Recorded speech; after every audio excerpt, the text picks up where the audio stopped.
Being young should be a time of joy, a time of excitement, a time when we're free to explore the wonder of the world, knowing we're supported. Sadly, for too many young people today, that support has been removed, systematically swept away by the Tories' £1 billion cut from youth spending. 750 youth centres slammed shut, 15,000 jobs slashed.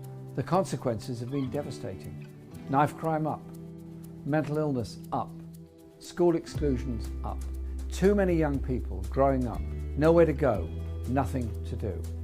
That's why today we are announcing something new. A proper youth service to give every young person access to high quality services in their community, regardless of their background and of their circumstances. We'll give young people opportunities to make friends, opportunities to have fun, opportunities to find the help they need, mental health care, social services, and practical help overcoming any problems they might face. The Tories unleashed a crisis. We will fix it. We're only young once. Let's make sure it's a time of joy for the many, not the few.